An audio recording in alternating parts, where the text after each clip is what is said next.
என்னம்மா, அவங்களுக்கு போய் செய்யறேன் வைக்கிறேன்னு சொன்னாலே நீ சண்டைக்கு வருவ என்கிட்ட. இப்ப என்னம்மா போய் செய்யின்ற? ஏண்டா அந்த ஆட்டக்காரி சிரிக்கி அந்த சாந்தா இருந்தாதான் அதை செய்யக்கூடாது இதை செய்யக்கூடாதுன்னு அவளை கண்டாலே எனக்கு பிடிக்காது. அதுவும் இல்லாமல் இந்த பையன் நல்ல பையன் தான் அவங்க குடும்பத்திலேயே. அவள் பண்ணுற தப்புக்கு இவன் என்ன பண்ணுவான்? அதுவும் இல்லாமல் ஒத்த பொம்பளை பிள்ளைய வச்சிருக்கேன். அன்னைக்கு நம்ம வீட்டுக்கெல்லாம் வந்து கஷ்டப்பட்டு பொண்டாட்டியும் புருஷனும் இழுத்து போட்டு எல்லா வேலையும் மாங்கன்னு செஞ்சுட்டு பையனுக்கு நகை போட்டு அப்புறம் அவங்க அண்ணன் தம்பிங்க எல்லாம் வந்து போட்டாங்க, எல்லாம் செஞ்சாங்க. அப்படி இருக்கும்போது இதுக்கு செய்யாமல் இருக்க முடியுமா? இதுவே அந்த உமாளுக்கோ இல்லை அந்த சாந்தா கிளவிக்கோ ஏதோ செய்யணும் வைக்கணும்னா முடியாதுன்னு சொல்லுவேன். இவன் என்ன பண்ணுவான்? அப்புறம் நீ வாயில்லாத புள்ள பூச்சி இருக்கிறதெல்லாம் வாரி கொடுத்துட்டு நடுத்தரவில் நிற்கிறான், போகிறதுக்கு போக்கடலாமல். இவனுக்கு செஞ்சா ஒன்றும் தப்பு இல்லை, ஏதாவது போய் பார்த்து பண்ணிட்டு வாங்க. ஏம்மா, நீ நல்லவளா இல்ல கெட்டவளாமா? ஒண்ணுமே உன்னைய புரிஞ்சுக்க முடியலையம்மா. நான் நல்லவளுக்கு நல்லவ, கெட்டவளுக்கு கெட்டவடா. மொத்தத்துல எங்க அம்மா வாயிலிருந்து செய்யின்னு இப்பதான் வந்திருக்குது. அடே 1000 தான் இருந்தாலும் உனக்கு முன்னாடி அந்த குடும்பத்தில் நாங்கள் ஒன்று மண்ணா இருக்கும்போது அந்த பையனை தூக்கி வளர்த்தவன் நான். அதுக்காகத்தான் சொன்னேன், இல்லைன்னா நான் எதுக்கு சொல்கிறேன்? அதுவும் இல்லாமல் அந்த குடும்பத்தில் சொத்து பத்துன்னு எல்லாம் நமக்கு பிரித்து கொடுத்தப்ப கூட அவன் அதை கொடுக்க மாட்டேன் இதை கொடுக்க மாட்டேன்னு ஒன்றும் சொன்னதில்லை. அவன் பாட்டுக்கு இருந்தான். அதுக்காக சொல்கிறேன், இருந்துட்டு போட்டோம். போய் ஏதாவது பார்த்து பண்ணிட்டு வாங்க. நான் அந்த காடு வரைக்கும் போயிட்டு வரேன். என்ன சின்ன பொண்ணு, பாத்தியா? எங்க அம்மாவை எப்ப பார்த்தாலும் திட்டுவியே, குறை சொல்லுவியே. இப்ப எப்படி செய்யணும் வைக்கணும்ன்றாங்க? அதுதாங்க எனக்கே ஒன்றும் புரியல. ஒருவேளை அத்தை மண்டையில கிண்டையில அடிக்கடி பட்டிருக்குமா? எங்க அம்மா குறை சொல்லனா உனக்கு தூக்கம் வராதுல்ல? யோ சும்மா கம்முனு கடை. இப்போ கூட அவங்க அந்த சாந்தா அந்த அத்தையோட இல்லாதனாலதான் செய்யணும்ன்றாங்க. இருந்திருந்தா செய்ய விட மாட்டாங்க. இப்படியோ ஒன்று அண்ணனுக்கு செய்ய விட்டுச்சு, அதுவே போதும். சரியா, நானும் இப்போ எனக்கு கொஞ்சம் உடம்பு நல்லா தான் இருக்கு. நம்மளும் போயிட்டு என்ன இதுன்னு பார்த்துட்டு பண்ணிடுவோம்மா. வேணாண்டி அம்மா, நீ பாட்டுக்கு கிளம்பி போவோன்னுவ. அதுக்கப்புறம் திடீர்னு அங்கே போய் உடம்பு சரியில்லைன்னு படுத்துக்கிட்டீங்கன்னா ஒன்றும் பண்ண முடியாது. 2 நாள் ஆனாலும் நல்லா இருந்து ரெஸ்ட் எடுத்துகிட்டே போவோம். இல்லைங்க அக்கா, நம்ம வீட்டுக்கெல்லாம் எவ்வளவோ செஞ்சுருக்குது. நம்ம புள்ள வயசுக்கு வந்த இடத்துல நம்ம போய் செய்யாமல் வைக்காமல் ஒதுங்கி நிற்க முடியுமா? அன்னைக்கு கூட இங்கே வந்துட்டு கூட இங்கே வராமையே போயிருக்குது. எனக்கு அதை நினச்சாலே ரொம்ப சங்கட்டமாக இருக்குது. 1000 தான் இருந்தாலும் நான் அவங்க கூட பிறக்கலைனாலும் கூட பிறந்த பிறப்பு மாதிரி தான் எனக்கு அக்கா. உடம்பெல்லாம் அப்புறமேட்டுக்கு பார்த்துக்கலையா? மாத்திரை போட்டாச்சுன்னா சரியாயிட போகுது. நான் என்ன படுத்த படுக்கையே அவள் கிடக்கிறேன் காதில் கேட்டுட்டு வராமல் இருக்கிறதுக்கு? அவங்க அப்படிதான் சொல்லுவாங்க, நீங்கள் இருங்க, வீட்டுக்கு அழைக்கும் போது மட்டும் வந்தால் போதும் வைங்க அப்படின்னு. இருந்தாலும் நான் போகிறது இல்லையா? கிளம்பியா போயிட்டு வந்துடுவோம். சரிதான். என்ன சரி? சரின்னு சொன்னேன். என் பொண்டாட்டி எது செஞ்சாலும் அது சரியாத்தான் இருக்குன்னு சரின்னு சொன்னேன். ஏம்மா தங்கச்சி, உனக்கு என்ன பிடிச்சிருக்கா? நான் சுடிதார் தான் எடுப்போன்னு பார்த்தேன். உங்கள் அண்ணி தான் இருந்துட்டு அதெல்லாம் ஒன்றும் வேணாம், அது ஒன்றுமே நல்லாவே இல்லை, எனக்கு ஒன்றுமே பிடிக்கல, எடுத்து கொடுக்குறதா எடுத்து கொடுக்குறோம், சேலையை எடுத்து கொடுத்துட்டோம்னா உங்கள் தங்கச்சியும் பின்னாடி கட்டிக்குவான்னு சொல்லிடுச்சு. அதனால தான் இதே எடுத்துகிட்டு வந்துட்டேன். எப்படி இருக்குமா, உனக்கு பிடிச்சிருக்கா என்ன? அண்ணே நல்லா இருக்குண்ணே. போதுன்ற மனமே பொன்சை மருந்துன்னு சொல்லுவாங்க. இதுவே என் பிள்ளைக்கு அதிகம் தான். இவர் சுடிதார் பார்ப்போனாரு, நான் போய் பார்த்தேன். எனக்கு ஒன்றும் பிடிக்கல. ஒன்று கருப்பாக எடுத்து போடுறீங்க, இல்லைன்னா வெள்ளை வெள்ளைன்னு எடுத்து போடுதுங்க. அதுவும் இல்லாமல் துணி கலரும் ஒன்றும் எனக்கு பிடிக்கல, மனசுக்கே ஒப்பலை. சரி எடுத்து கொடுக்குறதான் எடுத்து கொடுக்குறான். அதுவும் இல்லாமல் ஒவ்வொரு சுடிதாரும் 1500 2000 3000 ஒன்றும் நல்லா இல்லை. அது என்னமோ படுதா போடுற மாதிரி இப்படி கால் வரைக்கும் இருக்குது. அதெல்லாம் நமக்கு பிடிக்கல. சரி நம்ம எடுக்கிற சேலையை விலை வசதியாக எடுத்துட்டோம்னா கூட நல்லா இருக்குமேனு தான் நீங்களும் கட்டிக்கலாம் பிள்ளையும் கட்டிக்கலாம் அப்படின்னு தான் இதே எடுத்தாச்சு. எம்புட்டனே ஆச்சு. அது எதுக்கு உனக்கு? எல்லாம் பிடிச்சிருக்கு தானே? நாளைக்கு பிள்ளைக்கு நான் சோறாக்கி போட்டு எல்லாம் பண்ணிடுறேன், சரியா? நீ எதுவும் கேட்கக்கூடாது. ஐயோ அதுக்குன்னு இல்லைண்ணே, சும்மா எம்புட்டு செலவானுச்சுன்னு சொல்லு. அது என்ன சேலை ஒரு 2500 ஆகிப்போச்சு. அப்புறம் பாசி வளையல் அது இதுன்னு சொல்லி ஒரு 4000 பக்கம் ஆயிடுச்சு. இந்த சாப்பாட்டு செலவுக்கு ஜாமானெல்லாம் வாங்கிட்டு வந்திருக்கு. பழம் கிலோன்னு, அது பழமே ஊறுபட்ட வேலை விற்கிது. அதுலேயும் முந்திரி இப்போ கிந்திரின்னு உங்கள் அண்ணன் அதை தானே வாங்கணும்னு சொல்லி பில்லு போட்டுவிட்டா. அப்படி மொத்தமாக 6000 ரவுண்டாக ஆகிப்போச்சு. 6000க்கு என்னத்தை போய் வாங்குனீங்க? ஏன் சும்மா இருக்க மாட்டியா நீ? எடுத்து கொடுக்குறதா எடுத்து கொடுக்குறோம், விலை வசதியாக பார்த்து எடுத்து கொடுக்கணும், பிள்ளைக்கு ஆரோக்கியமாக இருக்கணும்னு தான் உங்கள் அண்ணன் இதெல்லாம் எடுத்தாரு. சரி நம்மள என்ன பொம்பளை பிள்ளையா வச்சிருக்கோம், நம்ம வீட்டுக்கு ஒரே பொம்பளை பிள்ளைன்ட்டு தான் சரி இருக்கட்டும் செய்யட்டும்னு விட்டாச்சு. பிள்ளைகிட்ட எடுத்துட்டு போய் காட்டுமா, பிடிச்சிருக்கா என்னன்னு பார்க்கட்டும். பிடிச்சிருக்கா என்னன்னு பார்க்கட்டுமா? இதுவே அவளுக்கெல்லாம் அதிகம் தான். இதை வேற பிடிச்சிருக்கா என்னென்ன பார்க்கறதுக்கு. அது பைக்குள்ள எல்லா ஜாமானும் இருக்க, நீ அதெல்லாம் எடுத்து பாக்கெட்டெல்லாம் பிள்ளைக்கு எடுத்து கொடுங்க சாப்பிடட்டும். இல்ல நீ அப்பைக்கப்ப எடுத்து கொடுப்போம், மொத்தமா தூக்கி அங்க வச்சோம்னாலும் இதாயிடும். இந்த செவ்வாழை பழம்லாம் வாங்கிட்டு வந்த பாரு, பிள்ளைக்கு தான் காலையில ஒன்று மதியானம் ஒன்று சாயங்காலம் ஒன்றுன்னு 3 நேரமும் எடுத்து கொடுங்க. முடிஞ்சதுன்னா கூட வாங்கிக்கலாம். சீப் ஒன்று சொல்லியிருக்கேன், அது கிடைச்சதுன்னா வாங்கிட்டு வந்துடுறேன். என்னண்ணே சும்மா எதுக்குண்ணே அதை இதுன்னு பண்ணிக்கிட்டு? இருக்கட்டும் இருக்கட்டும், நம்ம பிள்ளைக்கு தானே, ஊர்ல உள்ளவங்களுக்கு செய்யறோம், நம்ம பிள்ளை சாப்பிட்டு போட்டு விடு. என்னால உங்களுக்கு தான் செலவு. இதுல என்ன செலவு கிடக்குது? இதுவே எனக்கு ஒரு பொம்பளை பிள்ளை இருந்தா நீங்க என்ன செய்ய மாட்டீங்களா, வைக்க மாட்டீங்களா? கம்முன்னு இருங்க, அதெல்லாம் பாத்துக்கலாம். என்னையா வேலை செய்யலையா? எங்க கிளம்பிட்ட? ஏய் என்னடா இப்படி பண்ணிக்கிட்டு இருக்க? நீ இருக்கிற தைரியத்துல தானே நான் இங்க காடு கரடி எலெக்ஷன் டைம்ல அலைஞ்சிட்டு தெரிஞ்சுக்கிட்டு இருக்கேன். நீ இப்படி பண்ண எப்படி? இல்லைங்கக்கா, இதெல்லாம் சரிப்பட்டு வராதுங்க. நான் கிளம்புறேங்க. என்ன சரிப்பட்டு வராது? யார் போன என்ன சொன்னா?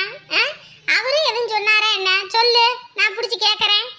இங்க பாருங்கக்கா, அதுவும் இல்லாம அவங்க பேசுறது ஒன்றும் சரியில்லை. நான் ஒன்றும் உங்களுக்கு உங்களோட இதுக்காக தான் இத்தனை வருஷம் விசுவாசமா இந்த வீட்டில் வந்துட்டு எல்லா வேலையும் பார்த்துக்கிட்டு இருக்கேன். நீங்க என் குடும்பத்துல ஒரு ஆள் மாதிரி தான் நான் நினைக்கிறேன். நீங்களும் என்ன உங்க குடும்பத்துல ஒரு ஆள் மாதிரி இங்க வேலை செய்யறவங்களெல்லாம் பாக்குறீங்க. பேசினாலும் வச்சாலும் நீங்க எனக்கு செய்ய வேண்டியதை செய்யறீங்க. அப்படின்னும் போது நான் உங்களை அக்காவும் தலைவரையும் ஒரு இதாத்தான் நான் நினைச்சு இருக்கேன். இப்படி போற வரவளை திட்டிக்கிட்டு இருக்கிறதுக்கு நான் என்ன இங்க இதாக்கா? யார் உன்னை திட்டுனா? முதல்ல யார் உன்னை என்ன சொன்னா அதை சொல்லு. இங்க பாருங்க, அந்த சாந்தா பேசுறதெல்லாம் சரியில்லை பாத்துக்கோங்க. அதை விட வயசுல நான் மூத்த ஆளுதான். அதுக்குன்னு என்னைய ஒரு மாடியெல்லாம் பேசுவாங்களா அவங்க? என்ன சொன்னா முதல்ல அதை சொல்லு. அக்கா நீங்க என்ன சொன்னீங்க? டேய் தம்பியே, காலையில நேரங்காலமா வந்துருடா. ஏன்னா இங்க காடு வரைக்கும் நான் அங்க இங்க நலைய வேண்டியது இருக்கும். இங்க வீடெல்லாம் சுத்தமா வச்சுக்கணும். அதுவும் இல்லாம கட்டாந்தரை எல்லாம் அசிங்கமா கிடக்கும். ஏன்னா பெரிய ஆளுங்க வருவாங்க போவாங்க, எல்லாம் நான் வந்து பார்க்க முடியாதுன்னு நீங்க நேரங்காலமா வர சொன்னீங்கல்ல. நானும் காலையில சாப்பிட முகலாம கூட 5 மணிக்கெல்லாம் வந்தேங்க. பச்சை தண்ணி கூட பல்லுல படாம. இப்ப வரைக்கும் நான் இன்ன வரைக்கும் ஒன்னும் சாப்பிடல. சாப்பிடலன்னா என்ன? உள்ள சாப்பாடு வாங்கி சாப்பிட வேண்டியதானே? யார் உன்னை வேண்டானா? எல்லாத்துக்கும் சேர்த்து தானே பொங்க சொல்லி இருக்குது. இல்லடா, நான் என்னமோ சாப்பாட்டுக்கு செத்தவனாக்கா? சொல்லுங்க பாப்பா. காலையில வந்தது, இப்பலாம் பிரஷர் மாத்திரையை போட்டுக்கிட்டு தான் நான் வேலை வெட்டி பாக்குறது. எப்பயும் 7 மணிக்கு வருவேன். இன்னைக்கு 5 மணிக்கு முன்னையே வந்துட்டேன். சரி அதான் சாப்பிடாம இருக்கும், தலை சுத்துதேன்னு சரி கொஞ்ச நேரம் அக்கடான உட்காந்து தலை சாஞ்சதுதான் உடனே அவங்க வந்து ஏமா என் சம்மந்தி விட்டு காசுல நீ உட்காந்து திங்கிற அப்படி இப்படின்னு பேசுறாங்க. ஆச்சா போச்சானே, இது சத்திரமா சாவடியா? இப்படி போறவன் வரவன் எல்லாம் அப்படி இது உழைக்காம திங்கிறீங்க அப்படி இப்படின்றாங்க. ஏக்கா நீங்களே சொல்லுங்க, நான் உட்காந்தாலும் வச்சாலும் நீங்க என்ன சொல்லுவீங்க? முதல்ல மாதிரி இல்லடா, வயசாகி போச்சு, நீ மாத்திரை மருந்து எடுத்துக்கிற, அதனால நீ பொறுமையாவே வேலை பாருன்னு சொன்னீங்க. எல்லாத்தையும் கூட்டி அள்ளி போட்டு நானும் எம்பிட்டு கஷ்டப்படுறேன் இந்த குடும்பத்துக்காக. என்ன பார்த்து அப்படி பேசுறாங்க. 400 ரூபாய் சம்பளம் வாங்குறேன் நினைக்குமான்றாங்க. நான் என்னக்கா அப்படியேப்பட்ட கேவலமானவனாக்கா? சொல்லுக்கா, நீயே உன் வீட்டுல ஏமாத்தி திங்கணும்னு எனக்கு என்ன தலையெழுத்தாக்கா? சொல்லுங்க. இங்க பாருடா, நீ அதெல்லாம் எதுவும் நினைச்சுக்காத. அது என்னன்னா, நானும் இங்கே அங்கே இங்கேன்னு அலைஞ்சு தெரிஞ்சுக்கிட்டு இருக்கேன்ல, அதனால இங்கே வீடு அப்படியே கிடக்குதுன்ற ஒரு இதில் அப்படி பேசியிருப்பாங்க. மற்றபடி வேற ஒன்றும் இருக்காது. நான் பார்த்துக்கிறேன், நீ எதை நினச்சி வருத்தப்படாத, சரியா? இல்லைக்கா, முடியாதுக்கா, இனிமேல இங்கே வேலை செய்ய முடியாது. நான் கிளம்புறேன். அடே சொன்னா புரிஞ்சுக்கோ, புரியுதா? இத்தனை வருஷம் நீ இங்கே வேலை செஞ்சுருக்க, எல்லாம் பண்ணியிருக்க. ஒரு நாள் உன்னை நாங்கள் எதுவும் தப்பாக பேசுனது கிடையாது, தப்பாக கூட உன்னை பார்த்தது கிடையாது. உனக்கே நல்லா தெரியும், புரிஞ்சுக்கணும். புரியாம நடந்துக்க கூடாது. இல்லக்கா, உங்க வாய்க்கு வந்தபடி பேசும்போது சங்கடமா இருக்கா இல்லையா? ஏன் குடும்பமா தானே நினைச்சேன் எல்லாமே பண்றேன். சொல்லுங்க பாப்பா. எலெக்ஷன் டைம்ல இவளுக்கு பண்ற வேலை, வீட்டுல உக்காந்துக்கிட்டு தின்னுக்கிட்டு வாய் மூடிக்கிட்டு இருக்காம என்னென்ன வேலையை பார்த்து விட்டுட்டு இருக்காளுங்க இவளுக. இன்னைக்கு உள்ள போய் கிழிக்கிறேன் பாரு. சரி சரி, எனக்காக மன்னிச்சிடு, சரியா? நான் சொன்னா நீ கேப்பியா கேட்க மாட்டியா? நீங்க சொல்லி என்னைக்கு நான் கேட்காம இருந்திருக்கேன்? நீ இப்போ கொஞ்சம் டென்ஷனாக இருக்க, உடம்பு முடியலைன்னா நீ போய் இன்னைக்கு வீட்டில் ரெஸ்ட் எடுத்துக்க. நான் அதுக்கு பதிலாக வேறு எதுவும் பார்த்துக்கிறேன். நாளைக்கு நீ வந்துடு. யாருக்காகவும் நீ வராமல் இருக்கக்கூடாது.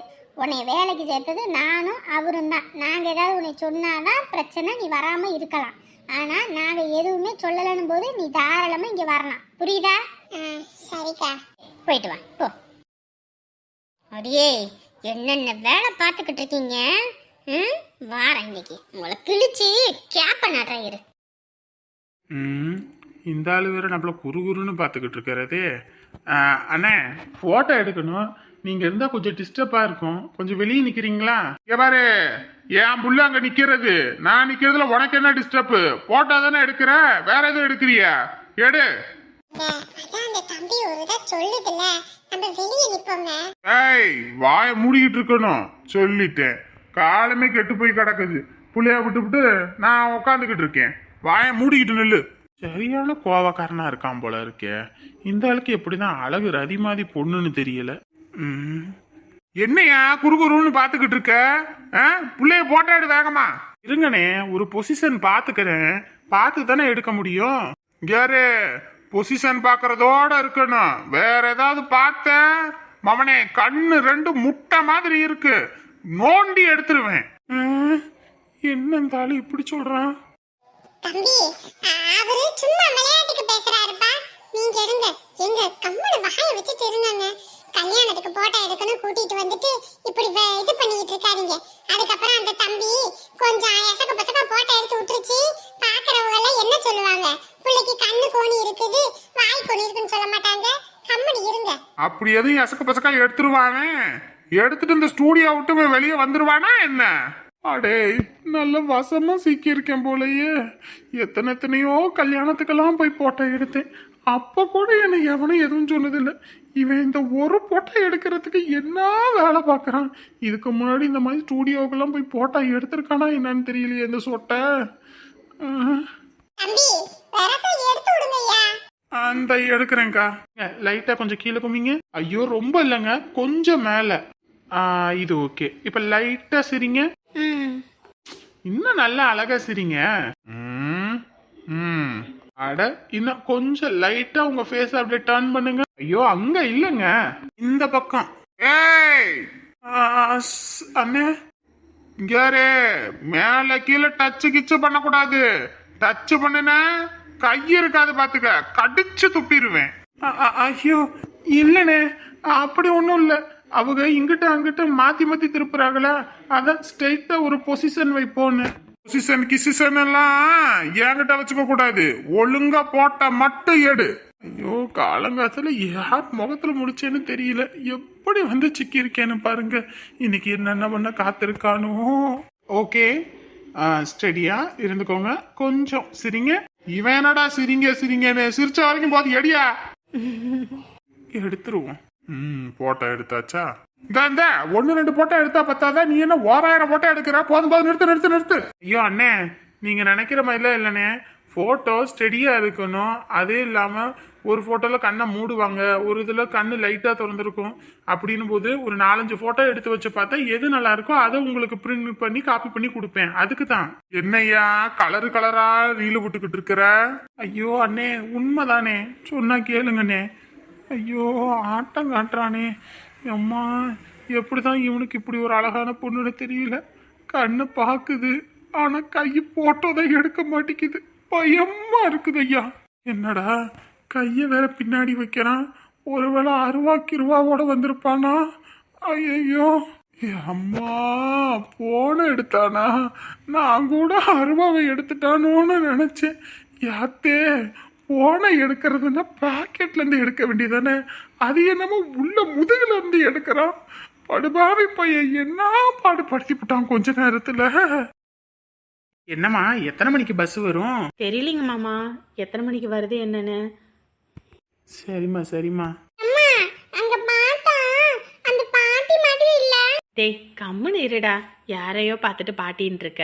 இல்லம்மா அங்க பாருங்களே அந்த பாட்டி நமக்கு சொந்தக்காரங்க தானே. எனக்கு கூட துணி எடுத்து கொடுத்தாங்கல்ல அந்த பாட்டி மாதிரி இருக்குமா? எனக்கு ஒன்றும் தெரியலையேடா. அம்மா அங்க பாருங்கம்மா அந்த பெரிய பஸ் பச்சை கலர் பஸ் வந்துச்சுங்கம்மா. அந்த பஸ்ல பாருங்கம்மா. ஆமா படியப்பா பஸ் ஓட்ட சொன்னா இவனுங்க என்னப்பா இப்படி ஓட்டுறானுங்க? யாத்தே அத்தை. அட அமுதா கண்ணு நல்லா இருக்கீங்களாமா? ஏ குட்டி புள்ள எப்படி இருக்க? ஐயா நல்லா இருக்கீங்களா? நல்லா இருக்கோம்மா. நல்லா இருக்கும். நீங்க நல்லா இருக்கீங்களா? நல்லா இருக்கோங்க ஐயா. எங்க கிளம்பியாச்சு? செல்வி வயசுக்கு வந்திருக்காள் அத்தை. அதுக்கு தான். நானும் அதுக்கு தாம்மா கிளம்பி வந்தேன். நானும் என்னடா பண்றது பிள்ளைங்க யாருமே இல்லையே. போன தடவை அந்த தம்பி இருந்துச்சு அதனால பஸ்ஸை பார்த்து கூட்டிக்கிட்டு போயிருச்சு. இந்த தடவை யாருமே இல்லையேன்னு நினச்சிக்கிட்டே வந்தேன் எப்படி போகிறது அப்படின்னு. நீங்களும் வந்துட்டீங்களா? ரொம்ப சந்தோஷம். நானும் அதுக்கு தாம்மா வந்தேன். பிள்ளைங்க போன் போட்டு சொன்னோன்னே எனக்கு இருப்பு கொள்ளல, அதான் ஓடி வந்துட்டேன். சரிங்க அத்தை. நீங்கள் வந்த உடனே பையன் வந்துட்டு உங்களை பார்த்துட்டு சொன்னான், அம்மா அங்கே பாருங்கம்மா அங்கே பாருங்கம்மா அப்படின்னு. நான் நினச்சேன் வேற யாரையோ பார்த்துக்கிட்டு தான் இவன் இப்படி சொல்கிறான் போல இருக்குன்னு. சில பார்த்தா நீங்களே வந்து நிற்கிறீங்க. நானும் பார்த்தேன், யாருடா அது நம்ம எங்கிட்டோ பார்த்த மாதிரியே இருக்கேன்னு தான் பக்கத்துல வந்து பார்ப்போமேன்னு பார்த்தேன். எங்க நீங்க மட்டும் தான் வந்திருக்கீங்க, அந்த தம்பி வரலையா? தம்பிக்கு வேலைம்மா, அவன் இங்க வீடு வேற காலி பண்ண சொல்லிட்டாங்க, வீடு வேற பார்த்துக்கிட்டு இருக்கானா, அதனால எங்கேயும் போக முடியல, வர முடியல. அதுவும் இல்லாமல் நம்ம இங்கே விசேஷ வீட்டுக்கு வரணும், அவங்க திடீர்னு காலி பண்ண சொல்லிட்டாங்க. வீடு காலி பண்ண சொல்லனால ஜாமான் ஜட்டெல்லாம் எடுத்து புது வீட்டில் வச்சுட்டு எல்லாம் பண்ணிட்டு வந்துடுறேன், நீங்கள் வந்தோடனே பால் காய்ச்சற மாதிரி வந்தால் போதும், நான் அன்னைக்கு வந்து கூட்டிகிட்டு வந்துடுறேன் அப்படின்னு. அப்படி அதனால தான் நாங்கள் எல்லாம் முன்னையே வந்துட்டோம். சரிம்மா சரிம்மா, விடுங்க விடுங்க. எல்லா விஷயத்துலையும் இப்படிதான் கெட்டது நடந்துக்கிட்டே இருக்கு. அதுக்காக நம்ம என்ன மனசை விட்டுறக்கூடாது. என்னைக்கா இருந்தாலும் கடவுள் நம்ம கூடயே இருப்பாரு. கவலைப்படாதீங்க கவலைப்படாதீங்க. ஏமா உன் பேத்திக்கு தண்ணி ஊற்றுறாங்க, எல்லாமே பண்ணுறாங்க, நீ பாட்டுக்கு எனக்கு என்ன வந்துச்சுன்ட்டு இருக்கிற? போகணுன்ற எண்ணம் இல்லையா? ஏண்டி அவளுக்கு வீட்டுக்கு நான் போவேன் நினச்சிக்கிட்டு இருக்கியா? என்னை ஒத்தையில விட்டு நான் பிச்சை எடுக்கணுன்ட்டு போனவளுகளுக்கு நான் போய் எல்லா புழுக்க வேலையும் பார்க்குறேன். இந்த ஓடி போய் எல்லாம் பண்ணுறேன் வைக்கிறேன். அவளுகளெல்லாம் 4 பேர் வந்து கேட்பாங்கல்ல, மாமியார் வரல நாத்தனார் வரல, என்னடா பிள்ளைங்களுக்கு தண்ணி ஊற்றி எல்லாம் பண்ணுறாங்கன்னு நல்லா கேட்பாங்களே நாக்க பிடுங்குற மாதிரி. அப்போ பார்த்துக்கிறேன்டி அவங்களெல்லாம். இருந்தாலும் ஒரு எட்டு போயிட்டு வந்திருக்கலாம், நீ பாட்டுக்கு விட்டுப்புட்ட. நாளை பின்ன எதுவும் சொல்ல போகிறாங்க. என்னைக்கா இருந்தாலும் இன்றைக்கி அடிச்சுக்குவீங்க, நாளைக்கு குடிக்குவீங்க. நாளை பின்ன வந்துட்டு என் பேச்சை கேட்டு தான் நீ இருந்தேன்னு நாளைக்கு எல்லாரும் என்ன குத்தம் சொல்லுவாங்க. எவன் குத்தம் சொல்கிறான்? எவன் குத்தம் சொல்கிறதுக்கு ஏதாவது இருக்குது? ஆஞ்சு விட மாட்டேன். நீ இருடி, எவளும் நம்மள எதுவும் சொல்ல விடாம நான் பார்த்துக்கிறேன். ஏய் நீ பார்த்து கிழிச்சாலும் போதும், முதல்ல எந்தடி. சம்மந்தி என்னங்க சம்மந்தி, என்னங்க ஆச்சு? ஏங்க இப்படி கோவம்? இங்கே பாரு, உன்னையவே போனா போதுன்னு நான் வீட்டுக்குள்ளே சேர்த்து வச்சிருந்தா நீ ஊரில் இல்லாத வேலையெல்லாம் பார்த்துக்கிட்டு இருக்கியா? அவன் வேலைக்கு ஆள் கிடைக்காம அவன் எம்பிட்டு கஷ்டப்பட்டுக்கிட்டு கிடக்குறான். நீயே திமிர் பண்ணிக்கிட்டு இருக்கியாடி? நீயே ஓசி சோறு திங்கிறவ, நீ என்கிட்ட வேலை செய்கிறவங்கள இலக்கணமா பேசிக்கிட்டு இருக்கியா? உன் பிள்ளைக்கு எந்திரிச்சு நிற்கிறதுக்கே துப்பு இல்லை. காலையில் நேரங்களமா எந்திரிடுன்னா பண்ணி கணக்கா புரண்டுக்கிட்டு இருப்பா. பண்ணி கூட ஒரு நிமிஷத்துல எந்திரிச்சிடும். ஆனா இது தண்டை சோறு எந்திரிச்சா தொலையாது. உங்க எல்லாத்துக்கும் பாவம் போனா போதுன்னு வீட்டை விட்டா என்னென்ன வேலை பார்த்துக்கிட்டு இருக்கீங்க நீ 2 பேரும்? களைச்சு விட்டுக்கிட்டு திரிகிறீங்களா? தொலைச்சு கட்டி போடுவேன் 2 பேர்த்தையும். எவ்வளோ வேலைக்கு வரவனுங்களை அனுப்பி விட்டுவிட்டு நாளைக்கு நீங்க வேலை செய்வீங்களாடி? ஆத்தாள் மாவனும் படிக்க விட்டு எந்திரிக்கிறதுக்கு 10 நாள் பண்ணுவீங்க. திமிர் பண்ணிக்கிட்டு இருக்கியாடி? உன் வீட்டுல வேலைக்கு ஆளவனாவது வந்திருக்கானா? வேலைக்கு வந்தவன அது இதுன்னு சொல்லிக்கிட்டு இருக்க? சம்மந்தி இல்லைங்க. இந்த இல்ல நொல்லன்ற விஷயம்லாம் என்கிட்ட பேசக்கூடாது. இந்த இதெல்லாம் எனக்கு பிடிக்காது சொல்லிவிட்டேன்.